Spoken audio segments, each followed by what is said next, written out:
আজি আকৌ মই আপোনালোকৰ লগত টিউটৰ ছাৰ বাইদেউসকলে এটা গুৰুত্বপূৰ্ণ খবৰ শ্বেয়াৰ কৰিম যিহেতু মই আপোনালোকক প্ৰতিশ্ৰুতি প্ৰদান কৰিছিলোঁ বিশেষকৈ আমাৰ টিউটৰ ছাৰ বাইদেউসকলক অক্টোবৰ মাহৰ প্ৰত্যেকটো দিনত আপোনালোকৰ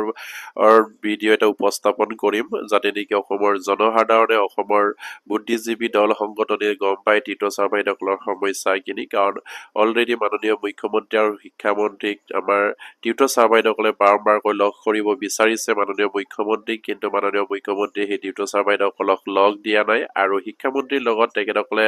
বাৰম্বাৰকৈ আলোচনা কৰিছে কিন্তু শিক্ষামন্ত্ৰীয়ে প্ৰতিশ্ৰুতিৰ ওপৰত প্ৰতিশ্ৰুতি দি আহিছে কিন্তু কোনো এটা কাম সফলভাৱে হোৱা নাই তেখেতৰ মুখত কেৱল প্ৰতিশ্ৰুতিখিনি সীমাবদ্ধ হৈ আছে আমাৰ মাননীয় শিক্ষামন্ত্ৰী মহোদয়ে যিখিনি প্ৰতিশ্ৰুতি প্ৰদান কৰিছিল আমাৰ টিউটৰ ছাৰ বাইদেউসকলক যিহেতু আপোনালোকে হয়তো স্কিমত প্ৰত্যক্ষ কৰিছে আমাৰ টিউটৰ ছাৰ বাইদেউসকলক যোৱা 15 ছেপ্টেম্বৰ তাৰিখে আপোনাৰ ধেমাজি জিলাৰ সকলো টিউটৰ ছাৰ বাইদেউসকলে একগোট হৈ তেখেতৰ নিজৰ গড়ত মাননীয় শিক্ষামন্ত্ৰীক লগ কৰিছিলে আৰু এই লগ কৰোঁতে শিক্ষামন্ত্ৰী গৰাকীয়ে তেখেতে প্ৰতিশ্ৰুতি প্ৰদান কৰিছিলে যে টিউটৰ ছাৰ বাইদেউসকলৰ সমস্যাখিনি যিমান পাৰে সমাধান কৰাৰ চেষ্টা কৰিব আৰু তেখেতসকলক কণ্টেক্সুৱেল আমাৰ যিখিনি আপোনাৰ টেট শিক্ষক আছে তেখেতসকলক সেই ধৰণৰ সা সুবিধা প্ৰদান কৰিবলৈ চেষ্টা কৰিম বা চৰকাৰৰ আগত তেখেতেই আকৌ উপস্থাপন কৰিম বুলি শিক্ষামন্ত্ৰী গৰাকীয়ে কৈছিলে মুখ্যমন্ত্ৰীৰ লগত আলোচনা কৰি সেইখিনি আপোনালোকৰ সমস্যাখিনি সমাধান কৰা হ'ব আৰু ৱেজেছখিনি চেলাৰীলৈ কনভাৰ্ট কৰি দিয়া হ'ব বুলি তেখেতসকলে আমাৰ এই টিউটৰ ছাৰ বাইদেউসকলক প্ৰতিশ্ৰুতি প্ৰদান কৰিছিলে আৰু সেই বিষয়ে মাননীয় মুখ্যমন্ত্ৰীৰ লগত আলোচনা কৰি যিমান পাৰে সমাধানৰ এটা পথ বিচাৰি উলিয়াম আৰু যিমান পাৰে দৰমহাখিনি বৃদ্ধি কৰা হ'ব বুলি তেখেতে ধেমাজি জিলাৰ আমাৰ টিউটৰ ছাৰ বাইদেউসকলক প্ৰতিশ্ৰুতি প্ৰদান কৰিছিলে তাত কেন্দ্ৰীয় কমিটিৰ বিষয়ববীয়া উপস্থিত আছিলে কিন্তু শিক্ষামন্ত্ৰী গৰাকীৰ লগত যি ধৰণে আলোচনাত মিলিত হৈ আমাৰ টিউটৰ ছাৰ বাইদেউসকলে আশাৰে বাট চাই আছিলে কিন্তু সেই আশা তেখেতসকলৰ আশাতেই ৰৈ থাকিল কাৰণ মাননীয় শিক্ষামন্ত্ৰী গৰাকীয়ে যি ধৰণৰ প্ৰতিশ্ৰুতি প্ৰদান কৰিছিলে সেইমতে কাম কৰিব নোৱাৰিলে অলৰেডি হয়তো সকলো টিউটৰ ছাৰ বাইদেউসকলে এইখিনি জ্ঞাত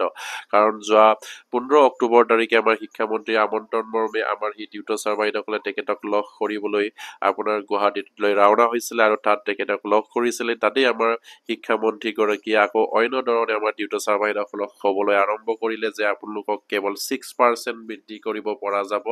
বৰ্তমান যিখিনি দৰমহা পায় সেই 6% বৃদ্ধি হ'লে বৰ্তমান যিখিনি পাই থকা দৰমহাৰ ওপৰত যদি হিচাপ কৰে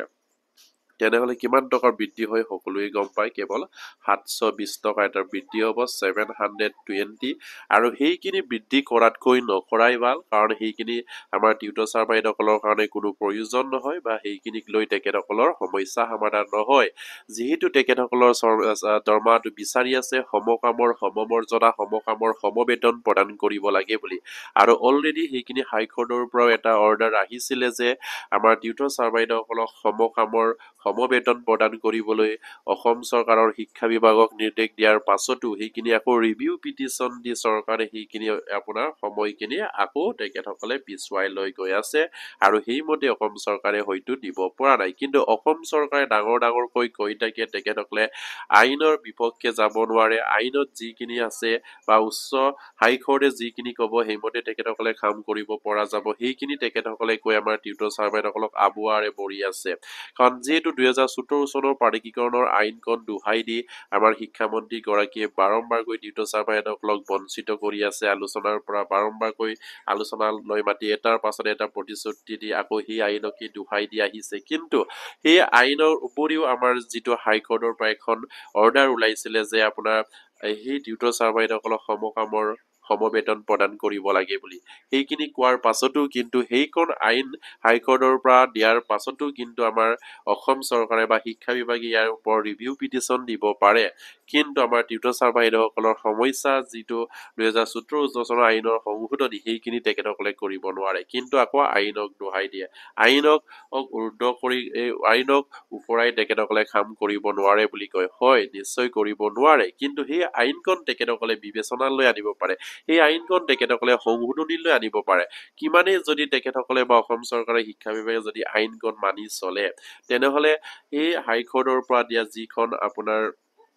অৰ্ডাৰ সমকামৰ সমবেতন সেইখন তেখেতসকলে কিয় মানি নললে বা সেইমতে কিয় দিব নোৱাৰিলে বা তেখেতসকলে সেইমতে নিদি তেখেতসকলে কিয় আকৌ ৰিভিউ পিটিশ্যন দিবলগীয়া হ'ল সেইখিনি নিদিয়াকৈ তেখেতসকলে সেই টিউটৰ ছাৰ-বাইদেউসকলৰ উদ্ধাৰৰ হকে বিবেচনা কৰিব লাগিছিলে কিন্তু সেয়া নকৰিলে আৰু সেয়া খুব এটা দুৰ্ভাগ্যবশত আমাৰ টিউটৰ ছাৰ-বাইদেউসকলৰ কাৰণে আৰু ক'ব গ'লে সেইখন চৰকাৰে এছাম আমাৰ কৰ্মচাৰীক তেখেতসকলে উদ্ধাৰ কৰি গৈ আছে কিন্তু এছাম কৰ্মচাৰীক মৃত্যু মুখলৈ ঠেলি দি আহিছে আৰু সেয়া হয়তো আমি ক'ব লাগিব সেইখন চৰকাৰে প্ৰতিশ্ৰুতি ৰক্ষা কৰিব নোৱাৰে হয়তো আমাৰ মাননীয় মুখ্যমন্ত্ৰীয়ে বাৰম্বাৰকৈ ফুলজাৰি মাৰি ক'ব পাৰে যে আমি প্ৰত্যেকটো প্ৰতিশ্ৰুতিয়ে ৰক্ষা কৰিছো প্ৰত্যেকটো বিষয়ৰ সমস্যা আমি সমাধান কৰিছো কিন্তু তেখেতে শিক্ষা বিভাগৰ এই গুৰুত্বপূৰ্ণ এটা সমস্যা শিক্ষকৰ দৰে এটা পদবীত থকা শিক্ষক কৰ্মচাৰীসকলক অৱনমিত কৰি টিউটৰ সজাই তেখেতসকলক দৰমহা দিব নোৱাৰি সামান্য এটা পাৰিটোকি প্ৰদান কৰিবলৈ সিদ্ধান্ত ললে সেয়া কেৱল অসম চৰকাৰৰ মাননীয় মুখ্যমন্ত্ৰী তেতিয়াৰ শিক্ষামন্ত্ৰী হৈ থাকোঁতে তেখেতৰ এইটো ৰণকৌশল বুলি আমি ক'বলৈ বাধ্য হৈছো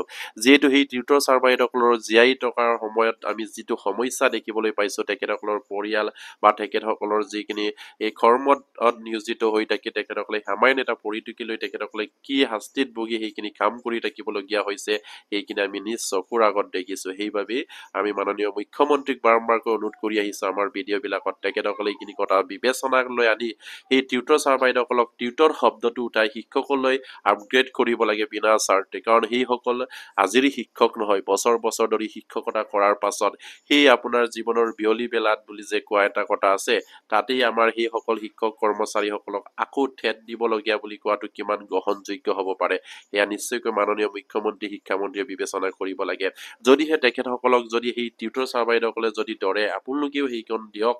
সেইখন ঠেট দি চাওক সেইটো বয়সত তেতিয়াহ'লে কি হ'ব পাৰে তেখেতসকলেতো নিশ্চয়কৈ সেইখিনি দিয়াৰ তেখেতসকলৰ এতিয়া যিখিনি মানসিকতা সেইখিনি নিশ্চয় তেখেতসকলৰ সেইখিনি নাথাকে সেই সময়ত তেখেতসকলে এজন ৰেগুলাৰ কৰ্মচাৰী হিচাপে কাম কৰিব লাগিছিলে কিন্তু সেইমতে অসম চৰকাৰে কৰিব নিদিলে আৰু তেখেতসকলক টিউটৰ সজাই দৰমহা কমাই দিবৰ কাৰণে তেখেতসকলে টিউটৰ সজালে আৰু সেয়া অসমৰ এটা মানে অসম চৰকাৰে যিটো আইন বনাই এটা হিতাধিকাৰী সৃষ্টি কৰি আহিছে ঠিক তেনেকৈ সেই ভেঞ্চাৰ স্কুলত কৰ্মৰত শিক্ষক কৰ্মচাৰীসকলকো অসম চৰকাৰৰ বৰ্তমান চৰকাৰৰ হিতাধিকাৰী হিচাপে তেখেতসকলে সৃষ্টি কৰি না চৰকাৰী সা সুবিধা দিছে না চৰকাৰী সা সুবিধাৰ পৰা তেখেতসকলক কিবা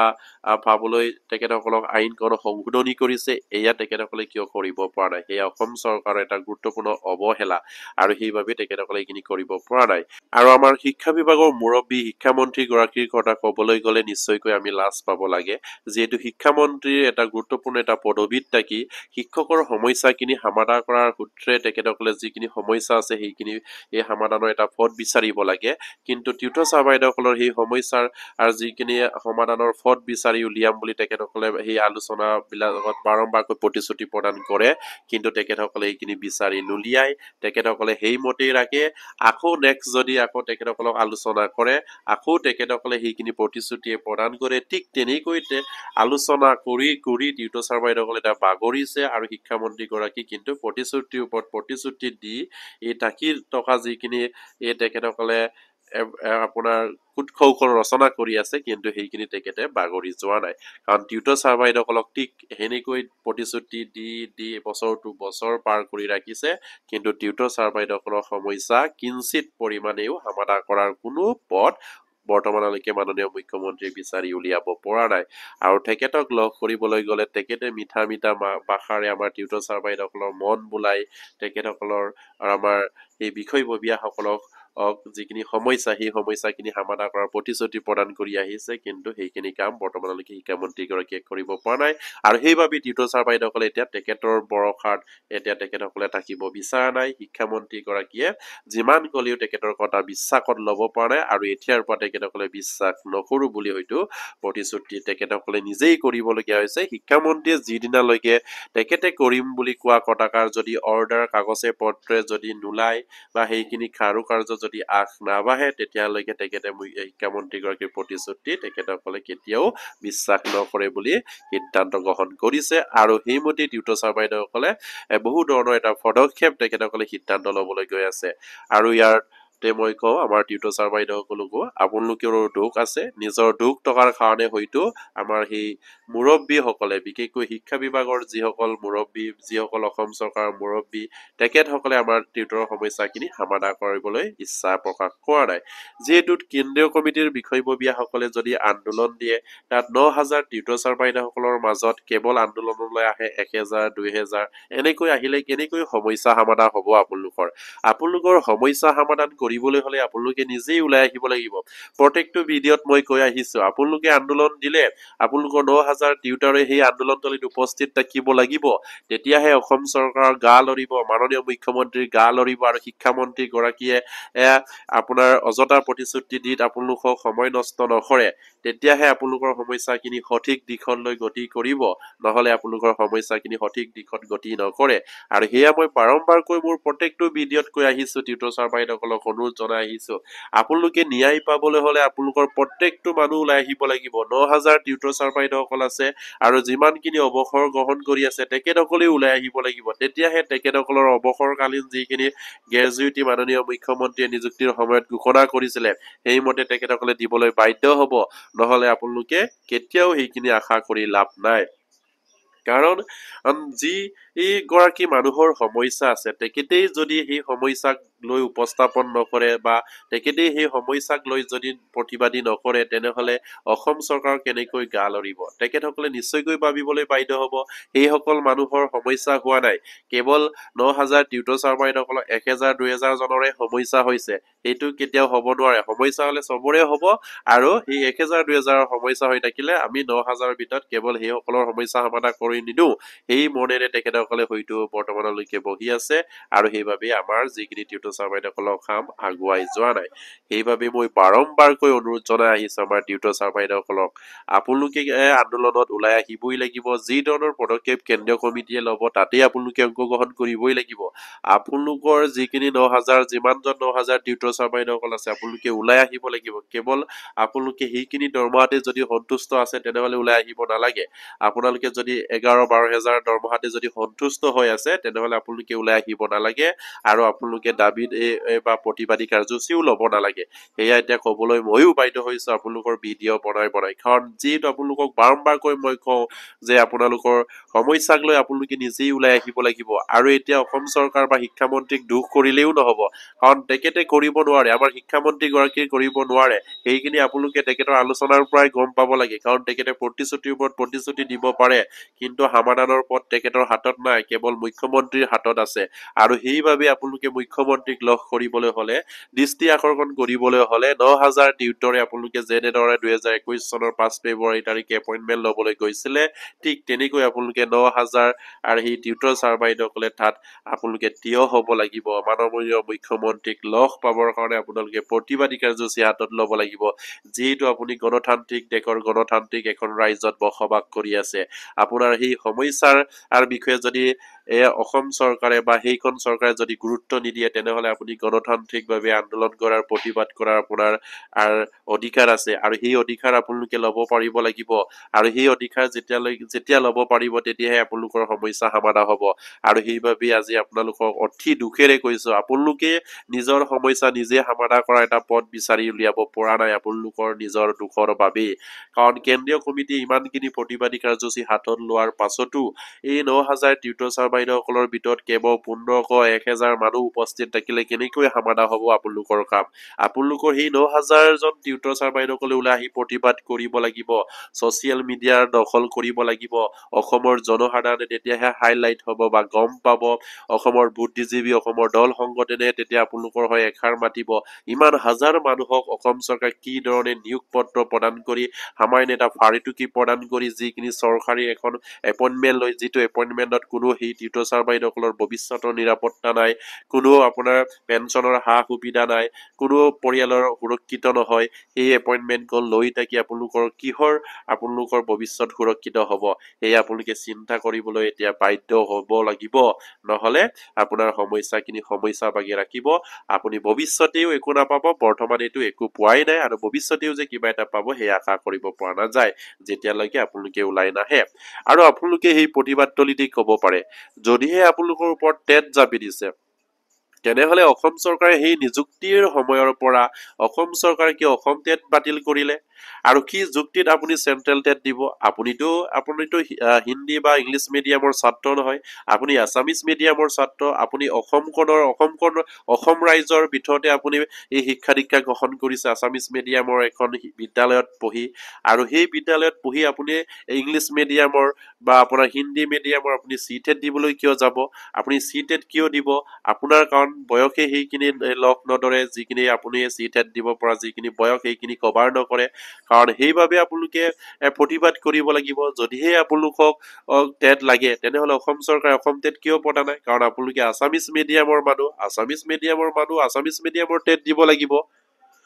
যদি আপুনি আছামিজ মিডিয়ামত পঢ়ি যদি ইংলিছ মিডিয়াম হিন্দী মিডিয়ামত যদি টেট দিবলৈ যায় তেনেহলে আপোনাৰ টেট কেনেকৈ আপুনি ভাল কৰিব পাৰিব এই আপুনি এটাটো চিন্তাৰ বিষয় কাৰণ আপোনালোকক শিক্ষামন্ত্ৰীগৰাকীয়ে লগ কৰিলে গৈ আপোনালোকে কিয় চি টেট নিদিয়ে আপোনালোকে তাত আকৌ উভতি ধৰিব নোৱাৰে চি টেট কিয় দিব আপোনালোকে কাৰণ চি টেট হৈছে আপোনাৰ ইংলিছ মিডিয়াম আৰু আছামিজ মিডিয়ামত হোৱা এখন আপোনাৰ চেন্ট্ৰেল টেট যিটো টেটত কেৱল আছামিজ মিডিয়ামত 30 নম্বৰ মাৰ্ক আহে আৰু সেই 30 নম্বৰ মাৰ্ক আপুনি আছামিজ মিডিয়ামত পঢ়ি দিলে কেৱল 30 নম্বৰ পালেই যে আপুনি পাছ নহব সেয়া আপুনি নিজে জানে আৰু সেইবাবে আপোনালোকে চি টেট দিয়াত আপোনালোকৰ অসুবিধা আছে সেয়াও আপোনালোকে নিজে জানে জনাৰ পাছতো আপোনালোকে কিন্তু প্ৰতিবাদ কৰা নাই এয়াও এটা ডাঙৰ সমস্যা আপোনালোকৰ কাৰণে যদিহে টেট যদিহে মেণ্ডেটৰী আইন মতে তেনেহলে অসম চৰকাৰ 2021 চনৰ 5 ফেব্ৰুৱাৰী তাৰিখৰ নিযুক্তি সময়ৰ পৰা আজিলৈকে কিয় তেখেতসকলে সেই টিউটৰ ছাৰ বাইদেউসকলৰ কাৰণে এডভাৰটাইজ নোলোৱা হল বা তেখেতসকলৰ কাৰণে এপ্লাই কৰাৰ কিয় সুবিধা প্ৰদান নকৰিলে কিয় অসম চৰকাৰ টেট বন্ধ কৰিলে অসম চৰকাৰৰ টেট সেয়া আপোনালোকে অসম চৰকাৰক প্ৰশ্ন কৰিব লাগে শিক্ষামন্ত্ৰীগৰাকী কিন্তু শিক্ষামন্ত্ৰীগৰাকীয়ে তাৰ উত্তৰত নিশ্চয় কব ভাৰত চৰকাৰে চি টেট পাতি আছে বছৰেকত দুবাৰকৈ হৈ তাত আপোনালোকে কিয় সেই চি টেট নিদিয়ে বা তাত কিয় আপোনালোকে অৱতীৰ্ণ নকৰে সেইখিনি তেখেতসকলে নিশ্চয় আপোনালোকক কব কিন্তু আপোনালোকে কব পাৰিব লাগিব যে যিহেতু সেইখন টেট ইংলিছ মিডিয়াম আৰু হিন্দী মিডিয়ামত আহে কাৰণ আমিতো সৰুতে পঢ়িছিলো আছামিজ মিডিয়ামত আৰু আপোনালোকে গ্ৰেজুৱেশ্যন লৈছে আছামিজ মিডিয়ামতে তেনেহলে সেইখন টেট আপুনি কিয় বহিব কিয় টেট দিব সেইখন টেট কাৰণ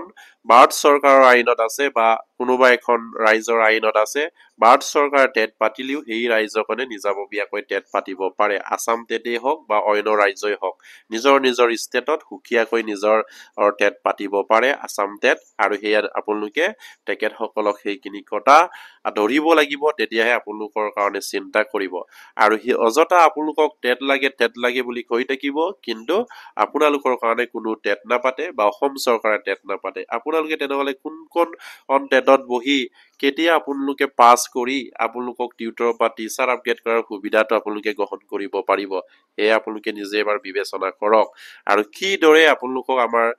শিক্ষা বিভাগৰ শিক্ষামন্ত্ৰী গৰাকী আপোনালোকক সিটোৰ ওপৰত সিটোকৈ দৌৰাই আছে বা আপোনালোকক প্ৰলোভন দি প্ৰতিশ্ৰুতি প্ৰদান কৰি এটা তেখেতসকলে যিটো প্ৰতিশ্ৰুতি ৰক্ষা নকৰে সেইখিনি এই তেখেতসকলে সময় পাৰ কৰিবলৈ কিদৰে কুট কৌশল ৰচনা কৰিছে সেয়া আপোনালোকে এতিয়াও বুজিবলৈ বাকী আছেনে কাৰণ ইমানখিনি কৰাৰ পাছতো আপোনালোকে বুজি উঠা নাই আৰু সেইবাবে যদি এতিয়াৰ পৰা কেন্দ্ৰীয় কমিটিয়ে যদি সিদ্ধান্ত লয় আন্দোলনৰ তেনেহলে প্ৰত্যেক গৰাকী টিউটৰ ছাৰ বাইদেউসকলে ওলাই আহক যদিহে আপোনালোকৰ সেইখিনি দৰমহাতে সন্তুষ্ট বা সেইখিনিতে আপোনালোকে যদি সন্তুষ্ট হয় বুলি কয় তেনেহলে আপোনালোকে ঘোষণা কৰি দিয়ক আমি কোনো আপোনাৰ প্ৰতিবাদী কাৰ্যসূচী নকৰো আমাক চৰকাৰে যি দিছে তাতে আমি সন্তুষ্ট আৰু আমাক একো সা সুবিধা নালাগে ভৱিষ্যত যিখিনি নিৰাপত্তা পাব লাগে চৰকাৰীভাৱে সেইখিনি নালাগে আৰু যি দিছে আমি ইয়াতে সন্তুষ্ট বুলি আপোনালোকে ছচিয়েল মিডিয়াত ঘোষণা কৰক সংবাদ মেল পাতি এইখিনি ঘোষণা কৰক অযথা এনে কিছুমান টিউটৰ ছাৰ বাইদেউসকলক আন্দোলন কৰিব দি আপোনালোকে যে ঘৰত বহি এই আন্দোলন প্ৰতিবাদীকাৰী সকলৰ পৰা সা সুবিধা কৰি আনিলে আপোনালোকে খাম বুলি আশা কৰি থাকিলে কেতিয়াও খাবলৈ নেপাব এই আপোনালোকে মনত ৰাখিব আজি অতি দুখেৰে আপোনালোকৰ এই ভিডিঅ'টো বনাইছো আৰু আপোনালোকক অনুৰোধ কৰিছো কাৰণ আপোনালোকৰ সমস্যাখিনি চাই মই কাৰণ থাকিব পৰা নাই যিটো সমস্যাত আপোনালোকে পৰি আছে সেইবিলাক কথা চিন্তা কৰি আজিৰ ভিডিঅ'টো মই বনাইছো আৰু আপোনালোকক মই অনুৰোধ কৰিছো 100% আপোনালোকে আন্দোলনত উপস্থিত থাকিবলৈ আপোনালোকে চিন্তা কৰক তেতিয়া অসম চৰকাৰে বাধ্যতামূলকভাৱে আপোনালোকৰ সমস্যাখিনি সমাধান কৰিব লাগিব কাৰণ চৰকাৰে কৰো বুলি কৰি সকলো কৰিব পাৰে নোৱাৰা কাম একো নাই কিন্তু আপোনালোকক দোহাই দি থাকিব যে আমাৰ হাত ভৰি বন্ধা আমি একো কৰিব নোৱাৰো কিন্তু চৰকাৰৰ তাতেই হুৰুৱা আছে যদি কৰো বুলি কয় চৰকাৰে কৰিব পাৰে গণতান্ত্ৰিক ৰাইজৰ গণতান্ত্ৰিক দেশৰ এখন আইন বনাই সেই গণতান্ত্ৰিক দেশৰ সেই ৰাইজৰ জনসাধাৰণৰ সুবিধাৰ্থে আইন বনায় আৰু সেই আইনখন যদি সেই জনসাধাৰণৰ কাৰণে কোনো সুবিধা নহয় তেনেহ'লে সেই আইনখন বাতিল কৰি পুনৰ আইন বনাই সেই সুবিধাজনক আইন প্ৰদান কৰিব লাগিব সেইখন দেশ সেই গণতান্ত্ৰিক দেশ সেইখন দেশ সেই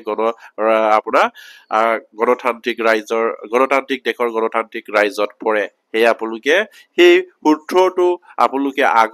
আগত লৈ আপোনালোকে আগবাঢ়ক নহলে আপোনালোকৰ সমস্যাখিনি সমাধান নহয় সেই আজি মই কৈ দিলো আপোনালোকে ওলাই আহিবই লাগিব কাৰণ 2017 চনৰ আইনখনৰ মতে যদি আপোনালোকে টিউটৰ হিচাপে বন্দী হৈ থাকিবলগীয়া হয় তেনেহলে সেই আইনখন বাতিল কৰক সেই আইনখন বাতিল কৰি পুনৰ উত্তৰ এখন আইন বনাওক কাৰণ সেইখন গণতান্ত্ৰিক দেশৰ দেশ আৰু গণতান্ত্ৰিক দেশত আপোনাৰ সেই জনসাধাৰণৰ সুবিধাৰ্থে আইন বনায় জনসাধাৰণক মাৰিবলৈ আইন নবনায় আৰু সেয়া নিশ্চয়কৈ অসম চৰকাৰে বা ভাৰত চৰকাৰে গম পায় আৰু সেই আইন মতে আপোনালোকে দাবী উত্থাপন কৰিব লাগিব সেইখন আইন সংশোধনী কৰি টিউটৰ ছাৰ বাইদেউসকলক শিক্ষকসকলে উন্নতি কৰক আৰু টিউটৰ শব্দ বোলাটো আপোনালোকে সেই আইনখনৰ পৰা মচি দিয়ক আৰু এই টিউটৰৰ সলনি শিক্ষক হিচাপে তাত স্বীকৃত কৰক সেই আপোনালোকে দাবী কৰিব জানিব লাগিব তেতিয়াহে আপোনালোকৰ সমস্যাখিনি সমাধান হ'ব আৰু 9000 টিউটৰ ছাৰ বাইদেউসকলে ওলাই আহিব লাগিব আৰু ওলাই অহাটো বাধ্যতামূলক আপোনাৰ যদি ভৱিষ্যত সুৰক্ষিত বিচাৰে আপুনি যদি চৰকাৰৰ পৰা সা সুবিধা পাব বিচাৰে তেনেহলে আপুনি ওলাই আহক আৰু যদিহে নালাগে আপুনি ঘৰত বহি থাকিলেও হ'ব আপুনি কোনো প্ৰতিবাদী কৰিব নালাগে আপুনি ৰাজহুৱাকৈ ঘোষণা কৰক অসম চৰকাৰে যেটো দিছে তাতে মই সন্তুষ্ট কোনো প্ৰতিবাদী নকৰো কোনো আন্দোলন নকৰো ইয়াতে সন্তুষ্ট ইয়াকে লৈ মই অৱসৰ গ্ৰহণ কৰিম সেই আপুনি প্ৰতিবাদ নকৰিব যদি ইচ্ছা কৰা নাই তেনেহলে আপুনি সেইখিনি সংবাদ মেল যোগেদি ঘোষণা কৰক আৰু বাকি টিউটৰ ছাৰ বাইদেউসকলক জনাৰ সুবিধা প্ৰদান কৰক এই আপোনালোকলৈ মই অনুৰোধ থাকিল যিজনে আন্দোলনলৈ যাব ইচ্ছা নকৰে আৰু নিজে উল্লাস পাব লাগে যিসকল টিউটৰ ছাৰ বাইদেউসকলে আন্দোলনলৈ নাযায় নিজৰ সমস্যাখিনি নিজেই এই সমাধান কৰা এটা পথ বিচাৰিব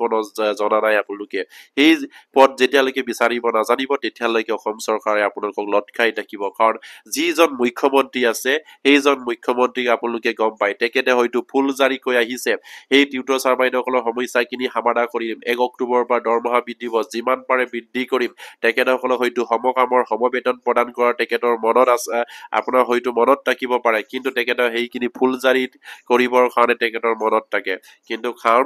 কৰিবলৈ তেখেতৰ মনত নেথাকে কাৰণ হয়তো তেখেতে কেতিয়া মই কৈছিলো বুলি তেখেতৰ হয়তো উভতি ধৰিবও পাৰে আৰু সেইবাবে আপোনালোকে সেইখন তেখেতে কোৱা যিবিলাক ভিডিঅ' আছে সেইখিনি নিশ্চয়কৈ মজুত ৰাখক তাত আপোনালোকে এবাৰ যেন যাতে নেকি তেখেতক শুনাব পাৰে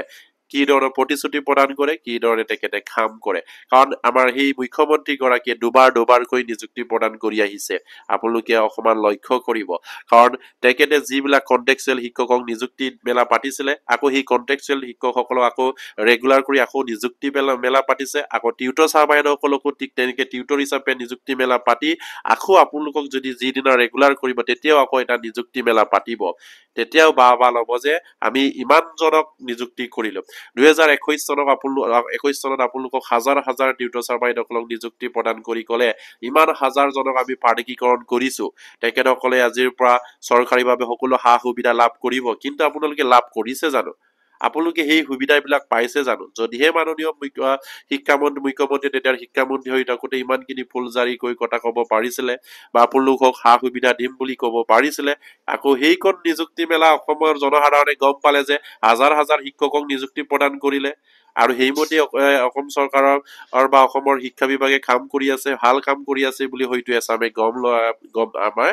জানিব পাৰে বা তেখেতসকলে সেইখিনি দিয়াৰ কাৰণে এইটো গম পাব পাৰে কিন্তু উল্টা ইয়াৰ কাম হৈ আছে অসম চৰকাৰৰ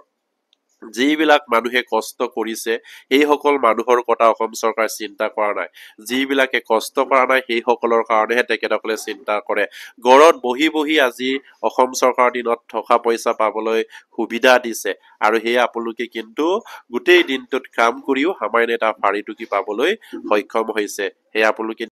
আৰু সেইখন চৰকাৰে ঘৰত বহি থকা মানুহৰ কাৰণে পইচা থাকে কিন্তু কাম কৰি যিসকলে আপোনাৰ কৰ্ম কৰি আছে সেইসকলক সম্পূৰ্ণ সা সুবিধা দিবলৈ কিন্তু টকা পইচা নাই সেয়া আপোনালোকৰ আগত হয়তো বহুতবাৰ কৈছে আমাৰ শিক্ষামন্ত্ৰী গৰাকীয়ে কিন্তু সেইখিনিও আপোনালোকে চিন্তা কৰক ঘৰত বহি থকা মানুহক তেখেতসকলে 1250 টকাকৈ দিব পাৰে প্ৰতিটো মাহৰ 10 তাৰিখে কোনো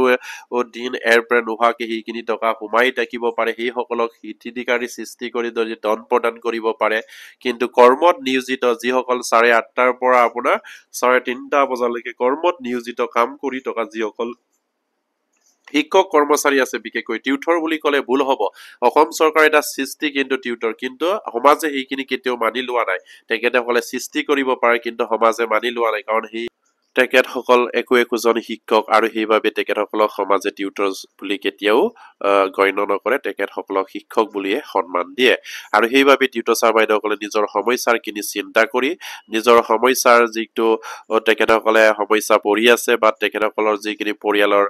সামান্য এটা ফাৰি টুকিত পায় তেখেতসকলে যিখিনি পৰিয়াল চলাত অসুবিধা হৈ আছে সেইখিনি চিন্তা কৰি তেখেতসকলে আন্দোলনত ওলাই আহিব লাগিব কাৰণ প্ৰত্যেকজন টিউটৰ ছাৰ বাইদেউসকলে ওলাই আহিলে সমস্যা সমাধান হ'ব সেয়া আপোনালোকক অনুৰোধ থাকিল আপোনালোকে 9000 টিউটৰ যদি আছে 9000 টিউটৰ ছাৰ বাইদেউসকলে কেন্দ্ৰীয় কমিটি এতিয়াৰ পাছত যিখিনি আন্দোলন দিব তাত আপোনালোকে ওলাই আহক আৰু মাননীয় মুখ্যমন্ত্ৰীয়ে বাধ্য হৈ আপোনালোকৰ সমস্যাখিনি সমাধান কৰিব লাগিব কাৰণ এখন গণতান্ত্ৰিক দেশৰ গণতান্ত্ৰিক ৰাজ্যত আপোনালোকে বসবাস কৰি আছে আপোনালোকৰ প্ৰতিবাদ কৰাৰ অধিকাৰ আছে আৰু সেয়ে প্ৰতিবাদ কৰি আপোনালোকক অসম চৰকাৰক দৃষ্টিগোচৰ কৰাব লাগিব জনসাধাৰণক আৰু অসমৰ বুদ্ধিজীৱী দল সংগঠনক তেতিয়াহে আপোনালোকৰ সমস্যা সমাধান হ'ব আৰু সেয়াকে কৈ আজিৰ ভিডিঅ'টো শেষ কৰিছো আৰু প্ৰতিগৰাকী টিউটৰকৈ যাতে নেকি এইখিনি খবৰ পাই আপোনালোকে শ্বেয়াৰ কৰি দিব আৰু চুকে কোনে আমাৰ এই ভিডিঅ'বিলাক বিয়পি পৰে সেয়া আপোনালোকে শ্বেয়াৰ কৰিবলৈ আশা ৰাখিলো আজিৰ ভিডিঅ'টো ইমানতে নমস্কাৰ জয় আইকম